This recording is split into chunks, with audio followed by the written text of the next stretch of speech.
네, 내게 능력 주시는 자 안에서라는 제목으로 우리가 함께 말씀에 나오도록 하겠습니다. 네, 오늘 여러분들의 삶은 내가 생각하기에 나 스스로 내 삶에 만족하십니까? 네, 아마 이 질문에 나는 충분히 만족합니다, 만족하고 있습니다라고 대답할 수 있는 사람이 얼마나 있겠습니까? 그렇죠? 앞에서 강단에서 말씀을 전하는 저도 사실은 자신 있게 말하기가 어렵습니다. 이 자족하는 삶, 스스로 우리가 내게 주어진 삶에 만족하는 삶은 결코 쉽지가 않습니다. 한때 세계적인 갑부였던 미국의 록펠러를 아십니까? 아마 더 연세가 있으신 분들 아마 더 잘 아실 것 같은데요. 이 록펠러에게 어느 날 기자들이 찾아와서 이렇게 물었다고 합니다. 회장님은 지금 가지고 있는 것들에 대해 만족하십니까? 라고 물었습니다. 기자들의 생각은 당시 세계적인 최고의 갑부였으니까 당연히 만족합니다라는 대답을 기대했습니다. 그때 록펠러가 단호하게 아니요 라고 했습니다.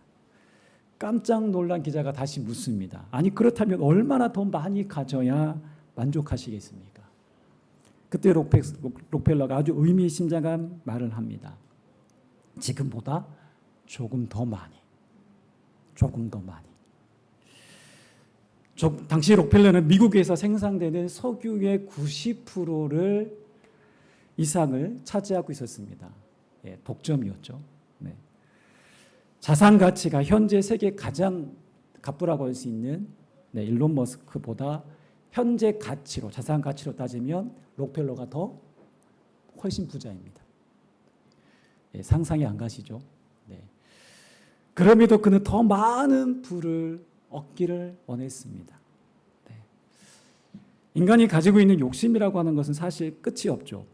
네, 현재 상황에 좀처럼 만족하기가 어렵습니다. 사실은 인간의 어떤 욕구라는 것이요, 욕망이라는 것이 뭐 무조건 나쁘냐 또 그런 것은 아닙니다. 인류 사회가 더 발전하기 위해서 우리가 편리한 사회로 발전하는 데 있어서 원동력이 되기도 했습니다. 여러분 지금 우리 손에는 우리 아이들 손에도 요즘에 다 스마트폰이 다 가지고 있잖아요. 이 스마트폰 초기 모델 아이폰이죠. 아이폰이 언제 처음 등장하는지 혹시 기억나세요? 몇 년도에 아이폰이 첫 출범됐는지? 네, 기억이 가물가물하실 것입니다. 2007년도입니다. 네, 이제 한 20년 전이죠, 거의. 이 2007년도에 아이폰이 등장하면서 우리 생활에 엄청난 속도의 놀라운 변화가 일어났습니다. 스마트폰은 지금도 기능이 점점점 좋아지고 발달하고 있죠. 네. 그럼 인간의 욕망을 채우기 위해 더욱 새로운 기능과 기술로 소비자의 마음을 어떻게든 끌어서 기업들은 계속 신제품을 출시합니다. 여러분 스마트폰만 하나 있으면 요즘은 거의 웬만한 생활을 다 가능하게 하는 편리가 다 주어져 있습니다. 뭐 웬만한 사전 필요 없습니다. 스마트폰 하나 있고 검색만 하면 내가 원하는 지식 정보 얻을 수 있습니다. 재미있는 볼거리, OTT 서비스 같은 정말 영화도 내가 원하는 영화 서비스를 다 볼 수 있습니다. 우리 아이들 혼자 있어도 외롭지 않습니다. 이거 하나만 있으면 하루 종일 게임할 수 있습니다. 이렇게 인간의 끝없는 욕망은 편리한 사회를 만들어내고 놀라운 문명을 발전시켰습니다. 그러나 이렇게 디지털화되어 버린 오늘 이 시대, 너무 편리하고 빠르게 일 처리할 수 있는 좋은 환경에 우리가 살고 있음에도 불구하고 인간의 욕망으로 인해서 아이러니하게도 우리는 지금의 삶에 만족하기가 어렵다는 것입니다. 감사가 사라진 시대가 되어버렸습니다. 그리고 불평과 원망의 소리는 점점 더 커져가는 현실입니다. 인간의 채워지지 않는 욕망은 모든 상황에 대해서 부정적인 생각, 어떤 부정적인 시야로 바라보게 되는 것입니다. 우리가 오늘의 편리한 환경에서 살면서도 느끼는 것은 여러분 환경이 좋아진다고 해서 우리가 스스로 만족할 수 있는 것은 아니다라는 것입니다. 그렇다고 환경이 늘 열악해야 된다는 말은 아닙니다. 예. 자, 근데 오늘 사도 바울은 말합니다. 나는 어떤 환경에서든 풍부에 처할 때든 가난할 때든 나는 자족하는 일체의 비결을 배웠다라고 말합니다. 내가 스스로 만족할 수 있는 놀라운 이 비결을 배웠다. 계속 빌립보서의 말씀을 통해 나누었듯이 현재 바울은 그냥 객관적으로 봤을 때 스스로 만족할 수 있는 처지나 그런 상황이 결코 아닙니다. 불만족스러운 상황입니다. 누구보다도요. 그래서 지금 로마 감옥에 갇혀 있습니다. 죄수의 신세입니다. 그는 곧 언제 죽을지 모르는 또한 사형수입니다. 그뿐 아닙니다. 바울이 감옥에 있을 당시에는 바울이 건강이 좋지 않았습니다. 고린도후서에 보면 육체의 가시라고 표현하는데요. 육체의 가시. 자기를 늘 찌른다는 거예요. 자기 육체.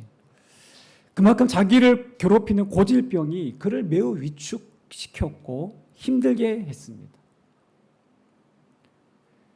고난에 고난을 겪고 있는 그런 상황이죠.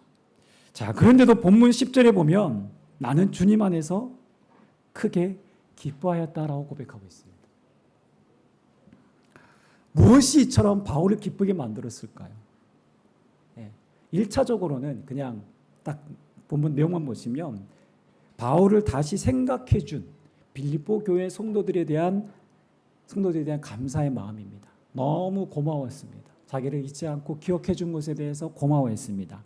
우리 10절을 세 번역으로 한번 보시면 제가 읽어보겠습니다. 나를 생각하는 마음이 여러분에게 지금 다시 일어난 것을 보고 나는 주님 안에서 크게 기뻐하였습니다. 사실 여러분은 나를 항상 생각하고 있었지만 그것을 나타낼 기회가 없었던 것입니다. 자, 이 말이 무슨 뜻이냐면 바울이 이제 복음을 전하면서 여러 곳을 돌아다니면서 선교 활동을 할 때부터 이 빌립보 교회가 바울의 물질적인 부분들, 이 생활비를 거의 책임지다시피 했습니다. 선교비를 바울에게 꾸준하게 보내주었던 교회였습니다. 그런데 이 선교원금을 계속 보낸 것이 아니라 중간에 어떤 이유였는지 모르겠지만 중간에 끊어지게 되었습니다. 아마 빌립보 교회의 상황이 좀 어려웠던 것으로 짐작합니다. 사도 바울은 알다시피 텐트 메이커로 천막을 만드는 일을 하면서 그렇게 자비량 선교사로서 그렇게 선교했습니다. 그러다 복음을 전하며 가르치는 사역을 병행하면서 일을 한다는 것은 결코 쉽지 않습니다. 아마 재정적으로도 열악했을 것입니다. 근데 일단 선교비가 없으면 기본적인 생계 유지가 쉽지 않았겠죠. 복음을 전하는 데 있어서도 여러 가지의 제약이 따랐을 것입니다. 그러다 보니 선교원금이 끊어졌을 때 바울의 심정이 어땠을까요? 한편으로는 섭섭하기도 하고 마음의 실망감을 충분히 가졌을 것 같습니다. 그러다가 오랜 시간이 흐른 뒤에 바울이 지금 이제 감옥에 갇혔다는 소식을 듣고 빌립보 교회의 목회자로 불릴 수 있는 에바브로디도 편에 이제 여러 가지 선물과 함께 이제 선교비 헌금을 가지고 바울을 찾아왔던 것이죠. 이 에바브로디도를 통해서 생활에 필요한 물품 선교비를 다시 받게 되었습니다. 빌립보 교회로서는 그가 선교비를 보내지 못한 미안한 마음, 아마 그 마음도 함께 전달했을 것입니다. 자, 그때 그러나 바울이 뭐라고 말합니까? 너희들이 나를 다시 한번 보여주시면 너희들이 나를 잊어버렸기 때문도 아니고 너희들이 정성이 부족해서도 아니고 늘 너희들이 나에 대해서 생각은 하고 있었지만 어떠한 기회가 닿지 않아서 그렇다. 되게 배려하는 말을 합니다. 자, 그런데 이제 나를 생각하던 마음이 다시 일어났다. 기억해지 보면 이제 싹이 나민이라고 했잖아요. 다시 싹이 나는 것처럼 마음에 싹이 나는 것처럼 다시 이렇게 선교원금을 보내주어서 감사하고 기쁘다라는 마음을 지금 사도 바울이 전하고 있는 거예요. 자, 그렇다면 이 감사한 마음을 그냥 전했으면 끝이잖아요. 그래서 사실 사도 바울이 전하고 싶은 얘기는 그 다음 구절입니다. 바울이 본론적으로 이어지는 말, 더 중요하고 더 하고 싶은 말이 바로 11절인데요. 우리 11절 말씀 함께 다시 한번 읽어보겠습니다. 시작. 내가 궁핍함으로 말하는 것이 아니라 어떠한 형편이든지 나는 자족하기를 배웠노니. 이렇게 말하고 있습니다. 이 말은 곧 내가 가난해서 너희들이 보내준 돈을 받고 내가 기뻐했던 것이 아니다라는 것입니다.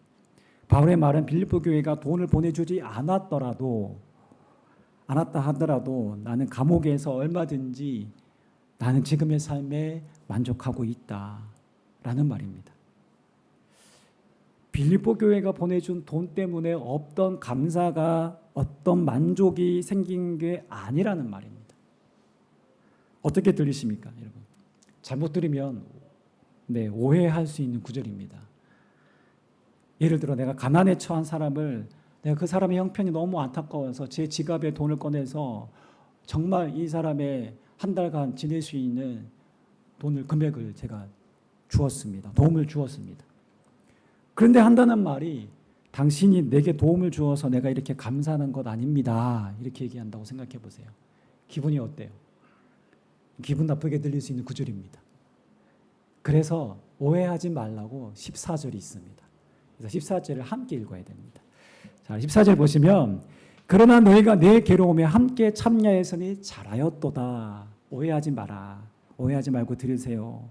빌립보 교회가 이렇게 고난 중에 나의 힘듦 가운데 함께 너희들이 동참해 준 것 정말 귀하고 잘한 일이야. 이거 정말 내가 정말 감사한 일이야. 라고 지금 칭찬하고 있는 것입니다. 자, 그렇다면 바울이 말하고 싶은 이 본론에 해당하는 중요한 고백 무엇일까요? 결론부터 말씀드리면 그는 어떤 물질의 풍부함과 때론 가난함과 즉 돈이 있고 없고의 그런 환경에 나는 좌지우지 되지 않는다라는 것입니다. 여기서 바로 얘기하고 있는 핵심입니다. 즉 돈이 나에게 있어서 능력이 아니라는 것입니다. 물질이 나에게 있어서 가장 귀한 고귀한 가치가 아니라는 것입니다. 오늘 이 시대를 일컬어서 자본주의 시대, 다른 말로 하면은 또 다른 물질 만능주의 시대라고 말하지 않습니까? 돈이면 안 되는 것이 없는 세상이 되어 버렸습니다. 다른 말로 하면 돈이 곧 권세고 힘이 된 시대입니다. 능력이 된 시대입니다. 여러분, 그래서 돈이 많고 적고에 따라 인생이 결정되고 내 삶이 평가되고 판단되는 시대입니다. 돈이 적으면 나도 모르게 위축되고 초라하게 느껴지고 돈이 많으면 남 앞에서 당당해질 수 있다라고 생각합니다. 무엇입니까? 돈이 곧 위력이고 능력이 된 시대입니다. 마태복음 6장 24절에서 예수님이 이런 말씀하셨죠. 한 사람이 두 주인을 섬기지 못할 것이니 혹 이를 미워하고 저를 사랑하거나 혹 이를 중히 여기고 저를 경히 여김이라. 너희가 하나님과 재물을 겸하여 섬기지 못하느니라. 여러분, 예수님은 미리 경고하셨고 미리 말씀하셨습니다. 우리에게 있어서 가장 큰 우상거리가 뭐라고요? 물질이 될 수 있다는 것입니다. 돈이 우리의 우상이 될 수 있다는 것입니다. 즉 하나님 자리에 견줄 만큼 돈은 그만큼 위력이 있다는 것입니다. 여러분, 교회 역사를 보면 교회가 힘을 잃고 교회가 타락의 길을 걸었을 때는 언제나 돈을 더 사랑했을 때였습니다. 종교개혁이 일어나기 직전 중세교회가 역사상 가장 타락의 길을 걷고 있을 때였습니다. 이런 교회는 여러분 이제 이탈리아 로마나 이런 데 가보시면 이제 거대한 건축물, 성당 건물들을 지금도 그 위풍당당한 건물들을 우리가 볼 수 있습니다. 여러분, 성 베드로대 성당 이런 거대한 성당을 보면 그 건물의 그 위대함에 압도당합니다. 여러분, 그 멋진 예배당을 짓기 위해서 성경에도 없는 면죄부를 돈을 받고 팔았습니다. 면죄부가 무엇입니까? 돈으로 천국을 사는 것입니다. 연옥이라는 건 성경에 나와 있지 않습니다. 그런데 지옥과 천국의 중간에 있는 연옥을 말합니다.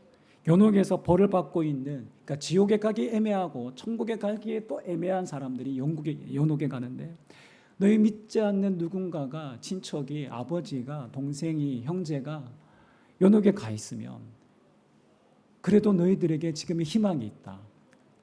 그래서 이 면죄부, 죄를 면하여 주는 이 면죄부, 너희들이 이 금액 이상을 헌금하면 그 사람은 연옥에서 천국으로 올라가게 된다. 네, 천국, 그 성경에도 전혀 없는 교리를 만들어서 사람들에게 천국을 팔았습니다. 그렇게 해서 그 돈으로 거대한 성당을 건축을 했던 것이죠. 그뿐 아니고요, 돈으로 사고 파는 성직 매매도 있었습니다. 헌금이 많이 나오는 지역의 사제직, 네, 기독교를 말하면 목사직이 되겠죠. 그 사제직은 비싼 값에 돈을 주고 팔았습니다. 실제 그런 역사가 오늘 기독교 역사 속에 있어 왔다는 것입니다. 그런데 지금도 여러분 그 돈의 위력은 계속되고 있습니다. 오늘도 교회는 돈의 힘에서 자유롭지 못합니다. 네. 돈이 많다는 것은 성도수가 많다는 것이고, 크고 화려한 예배당을 가졌다는 것이고, 소위 이름당 교회로 대내외적으로 알려진 교회를 마치 많은 사람들은 이 교회가 성공한 교회다라고 생각합니다. 저도 한때 그런 교회들을 부러워했고, 저도 그런 부흥을 꿈꿨습니다. 제가 만약 이런 성공 논리로 사역한다면 여기 앉아 계신 여러분들을 제가 어떻게 바라보게 될까요? 다 헌금 내는 사람, 한 분 한 분이 돈으로 보이게 됩니다. 저는 돈을 곧 하나님의 자리에 올려놓고 마는 것입니다. 그런데 바울은요, 오늘 지금 우리에게 정반대의 이야기를 하고 있습니다. 무슨 말입니까? 성도의 참된 능력, 성도의 참된 권위는 돈에 있지 않고 바로 예수 그리스도 안에 있다라는 그 얘기를 하고 있는 것입니다. 여러분, 바울을 생각해 보세요. 바울은 누구보다 돈이 더 필요한 상황이었습니다. 당시 로마 시대의 고대 감옥은요, 돈이 없으면 먹을 양식이 거의 개죽보다도 못한 그런 처절한 음식들이고, 돈이 있으면 밖에서 돈을 줘서 넣어주면 제대로 된 음식을 먹을 수 있고, 돈이 없으면 겨울 나기도 힘들 만큼 옷가지가 너무 부실하고, 밖에서 돈을 넣어주면 그나마 외투로 따뜻하게 그나마 감옥에서도 겨울을 보낼 수 있었습니다. 즉 감옥에서 돈이 없다라는 것은 죽은 목숨과 다를 바가 없었습니다. 너무 불편하고 너무 고통스러운 환경입니다. 어찌 보면 돈이 절대적으로 그 어느 때보다, 어느 상황보다, 어느 장소보다 돈이 더 필요한 곳입니다. 하지만 바울은 오늘 뭐라고 말합니까? 돈이 나를 살게 하는 것이 아니라고 분명하게 말합니다. 바울은 어떤 형편이든지 나는 스스로 자족하는 법을 배웠다라고 말합니다.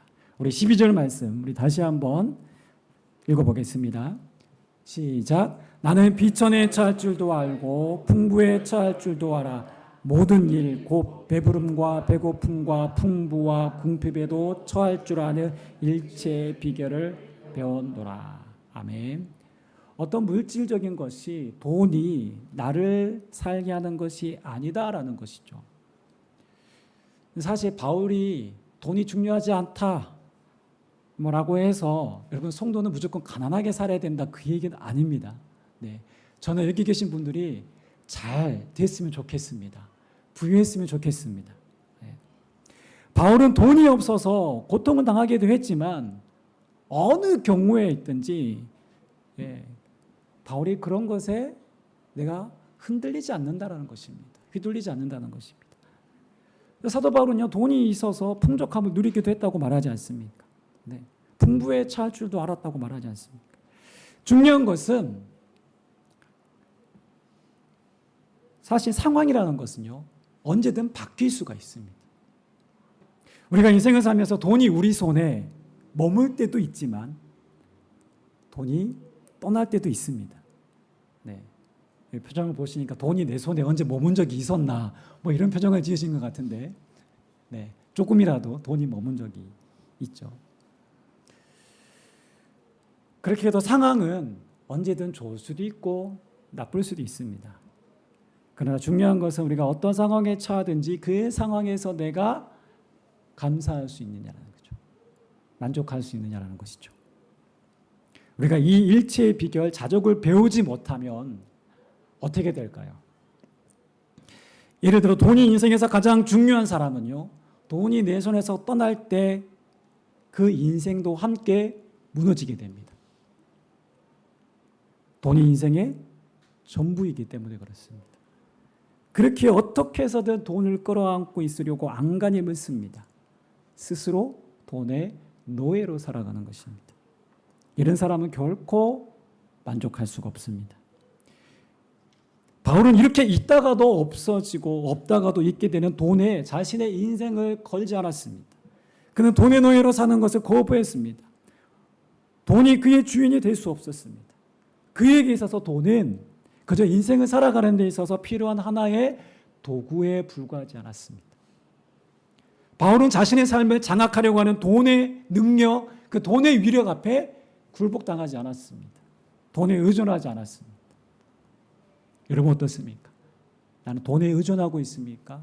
돈의 위력 앞에 굴복당하고 있습니까? 아니면 돈은 나의 그저 쓸 것에 하나의 도구에 불과합니까? 감옥에 갇힌 그에게 만족을 주는 것은 결코 돈이 아니었습니다. 그는 돈이 있으나 없으나 어떤 형편과 상황에서도 만족할 수 있는 그 비결을 배웠습니다. 자, 그렇다면 어떻게 그는 이렇게 자족하는 삶을 고백하며 배웠다라고 하며 그렇게 살아갈 수 있었던 것일까요? 바로 13절입니다. 우리 13절 말씀 다 함께 읽어보겠습니다. 시작. 내게 능력 주시는 자 안에서 내가 모든 것을 할 수 있느니라. 아멘. 이 구절은 우리나라 사람들이 정말 좋아하는 구절이지 않을까 생각합니다. 왜 어떤 가게나 우리가 믿는 분들 가게 가보시면 흔히 볼 수 있는 구절입니다. 내게 능력 주시는 자 안에서 내가 모든 것을 할 수 있습니다. 우리는 이 구절에서 내가 모든 것을 할 수 있느니라에 주로 방점을 두어서 I can do it, 나는 할 수 있다. 어떤 가능성을 가지고 다시 열심히 해봐. 너 할 수 있어. 뭐 수험생이나 뭐 취준생들에게 이렇게 자주 말하죠. 너 할 수 있어. 좋은 말입니다. 맞는 말이고요. 또 한편으로는 믿음의 차원에서 이 믿음만 있으면 불가능을 가능하게 할 수 있다. 마치 불치병에 걸려서도 고침받을 수 있다. 아무리 불건기라 할지라도 사업에 성공할 수 있다. 믿음으로 기도하고 돌파하라. 이 또한 그렇게 바라볼 수 있는 본문처럼 보이지만 여러분 이 문맥에서 말하고자 하는 바울의 말은 사실 그것이 아닙니다. 여기서의 방점은 어디다 둬야 될까요? 바로 내게 능력 주시는 자 안에서입니다. 그래서 저는 우리말 성경이 잘 번역됐다고 생각되는데요.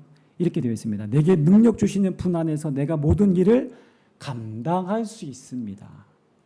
즉 내게 능력 주시는 분 안에서 나는 모든 상황을 극복할 수 있습니다. 이게 잘된 번역이에요. 뭐라고요? 내게 능력 주시는 분 안에서 나는 모든 상황을 어떻게 해요? 이겨낼 힘, 능력, 극복할 수 있다라고 말하는 것입니다.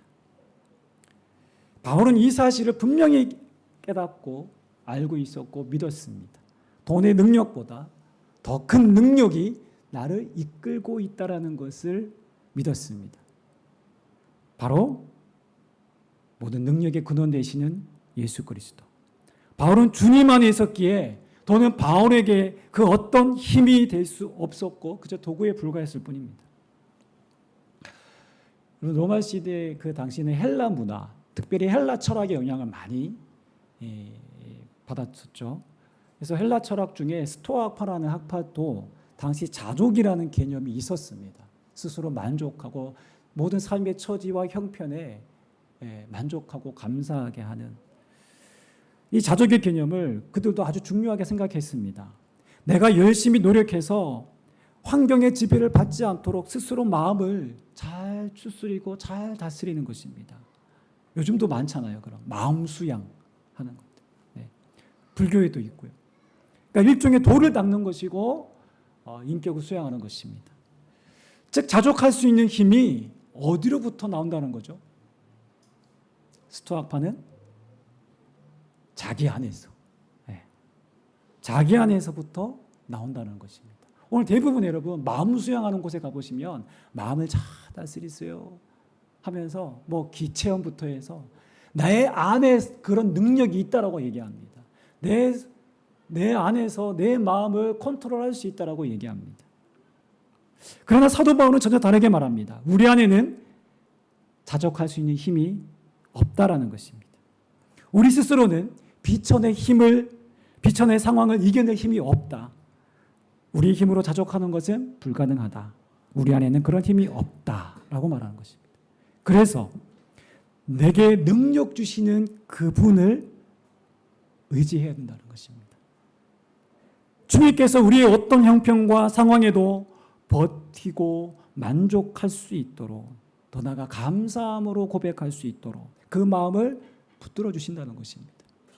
이것이 바로 내게 능력 주시는 자 안에서입니다. 우리가 집에서 여러분 물을 틀면 물이 잘 나옵니다. 네, 수도꼭지. 근데 물이 나오는 이유가 여러분 수도꼭지를 돌려서 물이 나오기도 하지만 더 중요한 이유가 무엇일까요? 네. 수도꼭지 자체가 능력이 있어서가 아닙니다. 얘가 물을 막 쏟아낼 수 있는 능력이 없어요. 얘는 그냥 도구에 불과합니다. 그렇죠? 중간중간 연결되는 파이프가 어디까지 연결되죠? 네, 저기 수온지까지 연결되기 때문에 그렇습니다. 능력의 근원, 이 물의 공급의 근원이 바로 이 수온지이듯이 이 파이프와 연결이 안 된 수도꼭지는 아무리 돌려봐도요 물 한 방울 나오지 않습니다. 오늘 우리가 마치 수도꼭지와 같습니다. 우리 안에서는 절대 물이 나올 수가 없습니다. 능력이 나올 수가 없습니다. 반드시 수원지로부터 출발된 파이프와 연결되어야 합니다. 모든 힘의 근원이 되시는 하나님께 연결되어야 그때 우리를 통해 물이 쏟아지는 것입니다. 즉 우리의 능력의 근원은 바로 하나님이십니다. 바울이 감옥에 있으면서도 기쁨과 감사의 삶을 살 수 있었던 것은 능력의 근원 되시는 주님 안에 있었기 때문입니다. 그 능력의 주님이 그를 붙들고 있었기 때문에 어떤 형편에서도 그는 자족할 수 있었던 것입니다. 감사하게 했던 것이고 기뻐할 수 있었던 것입니다. 여러분 이것이 진정한 성경에 말하는 능력입니다. 제가 이 설교를 준비하면서 떠오르는 찬송가가 있습니다. 여러분도 잘 아시는 찬송가인데요. 그 찬송가는요 정말 영감 있는 곡들이 거의 대부분인데 찬송가에는 이 곡이 지어진 사연이 다 있습니다. 그냥 뭐 이렇게 심심해서 이렇게 한 게 아니고 정말 어떠한 그런 이 곡을 짓게 되는 이유, 원인, 사연이 다 있습니다. 찬송가 370장 주 안에 있는 나에게라는 찬송이 있죠. 주 안에 있는 나에게 당근심이 있으랴 이렇게 시작되는 찬양의 가사입니다. 근데 제가 이 가사를 이렇게 보는데요. 이 가사가 우리가 알고 있는 가사랑 원곡은 너무 다르더라고요. 너무 우리가 지금 부른 찬송은 의역이 되었고요. 이게 직역해서 보면 이 사람의 스토리가 이렇게 느껴져요. 아니야 달까 제가 검색해 보니까 이 스토리를 찾아보니까 이런 스토리가 있더라고요. 이 곡을 지으신 분은 히윗 여사라는 분이신데요. 여기 이제 오른쪽에 계시는 여자분이신데 우리말로 번역이 나쁘지 않지만 그래도 직역을 하면 이렇습니다. 한번 띄워주시겠어요? 1절 가사입니다. 의지하는 마음 예수께 매달렸으니 어떤 병이라도 금하지 못하도다. 다만 갈보리 십자가에서 노래하노니 죄짐을 옮기신 하나님을 찬양하노라. 어떤 병이라도 금하지 못하도다. 네, 이 히윗 여사가 어떤 사연이 있는 것 같죠. 아픔과 고난이 고스란히 담겨 있습니다. 1887년 겨울 히윗 여사가 저도 자세한 스토리는 모르지만 어떤 겨울 어떤 문제아였던 한 불량 소년을 그리스도의 사랑으로 품으려고 좀 제대로 이 아이에게 좀 잡아보려고 타일렀던 말을 좀 이렇게 좀 이상한 행동에 대해서 좀 제지하기도 하고 타일렀던 것 같습니다. 근데 이 이제 불량 소년이 이게 소위 말하는 거의 일진 같은 그런 아이였던 것 같습니다. 이 큼직한 이제 지붕 스레트, 옛날 스레트 아시죠? 이 스레트로 휘윗 여사의 등을 찍어버렸습니다. 그리고 나서 이 여인은 일어날 수가 없었습니다. 척추에 이제 큰 부상을 입고 무려 6개월이라는 긴 세월을 상반신에 속고붕대를 감고 침대에서 대소변을 받아내야 하는 그런 처지였습니다. 그 고통의 시간을 여러분 어떻게 버텨야 했을까요? 생각만 해도 너무 힘들지 않습니까? 정말 이 여인은 평생을 주님밖에 모르던 사람이었고 그렇게 누군가에게 그리스도의 사랑을 나누기 위해서 그렇게 하다가 당한 사고였습니다. 그녀는 이렇게 고백합니다. 이런 상황에서도 이렇게 말합니다. 어떤 병이냐 어떤 괴로움도 예수께 매달렸으니 금할 수 없다라고 말합니다. 그러한 괴로움 속에서 그의 무거운 짐을 옮겨놓으신 하나님을 찬양합니다 라고 그렇게 이 가사에서 고백하고 있는 것입니다. 우리 2절 한번 보실까요? 지나가는 세월이 많은 근심 가져오나 두려워 말라. 주 말씀하시는 것 나 듣도다. 내 두려움이 기도로 변하니 죄짐이 벗어져 가버리도다. 아무리 신앙이 좋다고 하더라도 시시각각 사단이 던져주는 근심과 불안의 화살은 정말 바위 같은 심장에 날아와 박혀서 계속 아픔을 주었고 너무나도 근심과 슬픔에 사로잡히게 했습니다. 그럴 때마다 그는 평생 대소변을 받아내는 불구가 되면 어떻게 하냐 늘 그런 염려 속에 있었던 것이죠. 그러나 그때마다 주님이 찾아오셔서 말씀하십니다. 고요히 그의 마음 가운데 두려워 말라 나라 두려워 말라라고 계속해서 말씀하십니다. 하루에도 몇 번씩 이 의심과 믿음이 반복되었습니다. 그러나 그의 근심과 두려움이 변하여 기도가 될 때 그녀의 마음에 가득 찼던 그 무거운 짐이 눈 녹듯이 사라져 버렸다라고 지금 고백하는 것입니다. 마지막 4절 가사는 이렇게 고백합니다. 은혜의 보좌로 나 피하니 주의 약속 참되심을 알았네. 강대하신 팔이 날 들어 올리시고 내 죄짐도 담당해 주시리라. 그녀가 회복되어서 감사하게도 6개월 만에 대소변을 받아내던 그 연약한 허리를 하나님께서 회복시켜 주시고 건강하게 되었습니다. 그래서 너무나 감개무량했습니다. 6개월간의 신앙의 정말 이 순례와 믿음의 싸움이란 참으로 힘겨운 것이었지만 주님의 약속의 말씀이 얼마나 진리인지를 그 6개월의 고난의 시간을 통해서 너무 절절하게 깨달았습니다. 하나님의 보호하심이 언제나 그녀를 따라다녔다고 하는 그 사실을 그 어느 때보다도 깊이 체험하게 되었다는 것입니다. 바로 이 찬양의 가사 여러분들 부르시면서 우리 좀 이따 부를 텐데요. 한번 기억하면서 함께 불렀으면 좋겠습니다. 주 안에 있는 나에게 딴 근심이 있으랴. 오늘도 우리의 삶도 주님 안에 있는 줄 믿습니다. 오늘 우리도 능력 주시는 주님 안에 있을 때 오늘 우리는 어떠한 모든 상황도 감당할 수 있습니다. 돈이 있든지 없든지 건강할 때이든지 때론 병약할 때이든지 환경이 좋든지 그렇지 않든지 그것이 우리를 낙심하게 하고 절망하게 하는 것이 아닙니다.